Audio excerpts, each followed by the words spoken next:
జగన్మోహన్ రెడ్డి గారు ఈ మధ్యకాలంలో మాట్లాడుతూ ఒక మాట అయితే అన్నారు. మేనిఫెస్టోలోనే మావిగన్ అనే నినాదంతో నేను ఎలక్షన్లకు వెళ్ళబోతున్నాను, మావిగన్ నచ్చిన వాళ్ళు నాకు ఓటేస్తారు, అమరావతి నచ్చిన వాళ్ళు చంద్రబాబు నాయుడు గారికి ఓటేస్తారు అంటూ ఆయన చేసిన వ్యాఖ్యలను అసలు ఎలా చూడాలంటారు?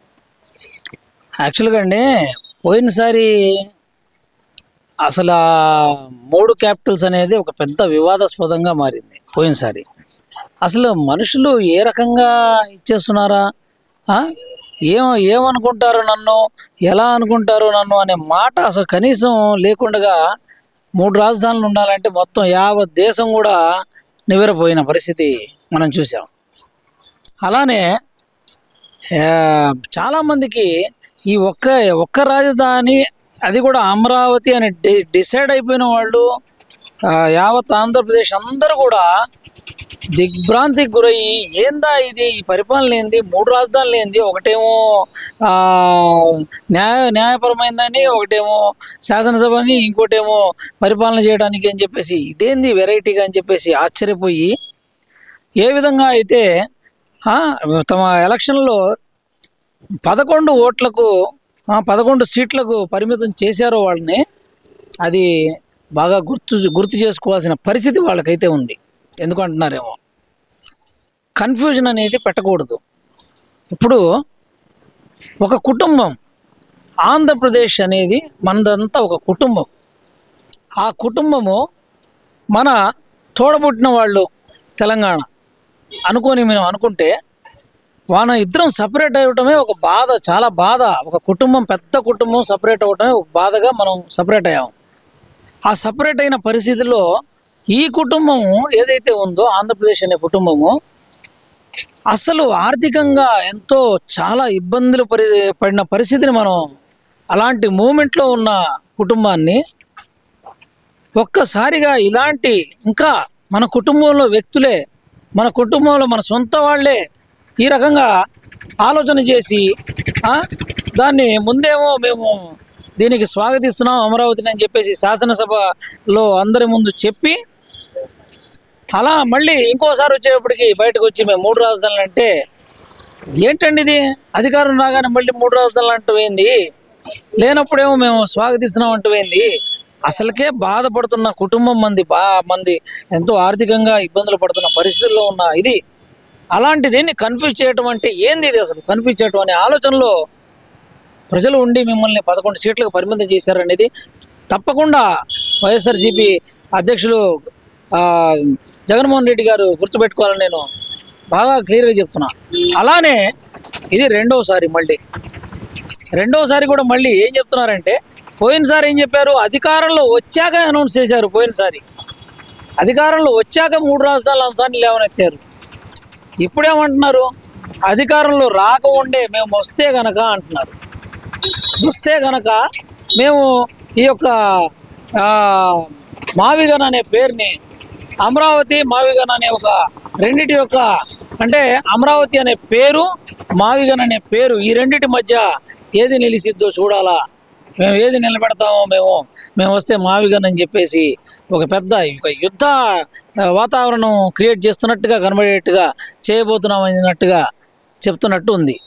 అయితే నేను చెప్పేది ఒకటేనండి, మీరు ఆనాడు ప్రభుత్వం వచ్చాక 3 రాజధానుల అంశాన్ని లేవనెత్తారు, ఈనాడు రాకముందే మావిగన్ అంశాన్ని లేవనెత్తున్నారు. ఇది తప్పకుండా ప్రజలకైతే ఇష్టం లేదు. ప్రజలు ఎన్నాటికి ముమ్మాటికి ఇలాంటి వాటిలో కన్ఫ్యూజ్ అయ్యి, దీంట్లో మీరు చెప్పే దాంట్లో కన్ఫ్యూజ్ అయ్యి చాలా ఇబ్బందులు పడిన పరిస్థితి మనం చూసాము. ఇక మీరు చెప్పే ఏ మాటలు నమ్మరు. మావిగన్ అనేది అసలు ఏంది, అసలు మావిగన్ అనేది ఎవరు, ఓటు వేయరు మావిగన్ని చూసి. ఈసారి 11 సీట్లు కూడా ముందే చెప్పారు కాబట్టి మీరు ఇంకా మంచి పని చేశారు. మీరు ఈసారి, పోయినసారి అన్నా వచ్చాక చెప్పారు, ఈసారి ముందే చెప్పారు కాబట్టి మంచి పని చేశారు. కాబట్టి ఇది మైండ్లో పెట్టుకుంటారు ప్రజలు, తప్పకుండా మైండ్లో పెట్టుకుంటారు. ఎటువంటి పరిస్థితుల్లో కూటమి ప్రభుత్వమే మరలా అధికారంలో రాబోతుందని చెప్పి నేను తెలియజేస్తున్నాను.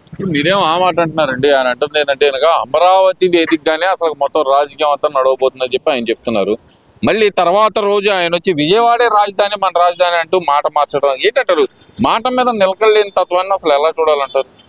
అదేనండి చెప్పేది, ఏంటంటే కన్ఫ్యూజన్ అనమాట. ప్రజలకు కన్ఫ్యూజను. అక్కడేమో వైజాగ్ రాజధాని అనగానే అక్కడ వాళ్ళు కన్ఫ్యూజన్ అయిపోయారు. మా భూములు మేము ఇవ్వమని చెప్పి వాళ్ళు అన్నారు. ఇట్లాగా ప్రజల్ని అసలు మనం ఎంత ఇబ్బంది పడినా మన ఈ ఆంధ్రప్రదేశ్ ఒక కుటుంబాన్ని ఇట్లా కన్ఫ్యూజన్ చేయటం వల్ల ఉపయోగం ఏంటి? మీకు ఉపయోగం ఏంటని నేను ప్రశ్నిస్తున్నా వాళ్ళకి. ఏంటి కన్ఫ్యూజన్ చేయటం? ఒక రాజధాని అనౌన్స్ చేశారు, దాన్ని కట్టనివ్వండి, దాంట్లో బాగా డెవలప్మెంట్ అభివృద్ధి చేయనివ్వండి, దాన్ని ఒక శాశ్వత రాజధానిగా ఉంచండి. ఉంచితేనే కదా మన ఆంధ్రాకి ఎవరైనా పెట్టుబడులు పెట్టడానికి బయట నుంచి వచ్చేది. వచ్చినప్పుడు దాన్ని డెవలప్మెంట్ చేయడానికి, అభివృద్ధి చేయడానికి తోడ్పాటునివ్వండి. మీరు కూడా ఒకవేళ మీరు వచ్చారే అనుకోండి, మీరు అదే అమరావతిని కొనసాగించి అభివృద్ధి చేయండి. ఎవరొద్దంటారు? మీరు ఒక మాట ఇంకోటి మాట ఇట్లా ఇష్టం వచ్చినట్టుగా ఇది సపరేట్ అయిన ఆంధ్రప్రదేశ్ని ఈ రకంగా చేయటం అనేది చాలా దుర్మార్గం అని చెప్పేసి నేను అనుకుంటున్నా. ఇలాంటి పనులు అయితే ఎవ్వరు, ఇలాంటి కన్ఫ్యూజన్ అనేది ఎవరు చేయకూడదు, చేయరాని పని అని చెప్పి నేను తెలియజేస్తున్నాను. మరి ఒకవైపున చూస్తే కనుక మేము అమరావతికి అడ్డము కాదు నిలువు కాదు అని మాట్లాడుతూ ఇటు మావిగన గురించి మాట్లాడుతున్న వైసీపీ నాయకులు సిఆర్డిఏ పరిరక్షణ సమితి అని చెప్పి ఒకటి పెట్టి అమరావతి రైతులకు మేము అండగా ఉంటామని మాట్లాడటం ఏంటంటారు? ఈ డబుల్ స్టాండర్డ్ కూడా త్రిబుల్ స్టాండర్డ్ మాటలను ఎలా చూడాలంటారు? అసలు ప్రజలకు అంత టైం లేదండి. వీళ్ళందరూ అనుకున్నట్టుగా అందరూ ప్రజలు గమనిస్తున్నారు. ఇలాంటి టైం వేస్ట్ వాటికి ఎవరు ప్రిఫరెన్స్ ఇవ్వరు. ఏ ప్రజలు కూడా ఎవరి కాలం వాళ్ళకి విలువైంది. ప్రజలకి మీరు ఏదన్నా ఉంటే ప్రజలకు ఉపయోగపడేవి చెయ్యాలే కానీ మీరు రకరకాలుగా ఇవన్నీ కన్ఫ్యూజన్ చేయటం, ఈ యొక్క మైండ్ సెట్ని అటు ఇటు డబుల్ గేమ్లా కనిపించడం, అలాంటి తొందరగా నమ్ముతారు, చూస్తారు, ప్రజలకు తెలిసిపోతుంది ఈ రోజుల్లో వీళ్ళు ఎందుకు ఇట్లా చేస్తున్నారు ఏందని చెప్పేసి. అధికారం కోసమే కానీ ఏం కనపట్ల. అధికారం ఉన్నప్పుడు మీరు ఏం చేయగలిగారు? మీరు అధికారం కోసమే ఇది కూడా టైం వేస్ట్ చేసుకున్నారు. మీకు ఇచ్చిన ఆఫర్ కూడా ప్రజలు ఒకసారి ఇస్తారు, దాన్ని బట్టి ఎవరు చేయగలరు ఏంది సీనియర్ ఉన్న వాళ్ళే చేయగలరని వాళ్ళకి నిర్ధారణ వచ్చారు. వాళ్ళు వచ్చి మరలా బాబు గారికే, అలానే కూటమి సర్కారు, అలానే పవన్ కళ్యాణ్ గారికి, పవన్ కళ్యాణ్ గారు కూడా అంత సోషల్ సర్వీస్ మనిషి కాబట్టి వాళ్ళకే అవకాశం ఇస్తే బాగుంటుందని చెప్పేసి అక్కడేమో మోడీ గారితో కానివ్వండి వివిధ అంశాలతో రాష్ట్ర ప్రభుత్వం ముడిపడి ఉంటుంది కాబట్టి అన్ని విధాలుగా ముగ్గురు కలిసి దీని అభివృద్ధి బాటలో తీసుకెళ్తారని తెలియజేస్తున్నాను. Thank you.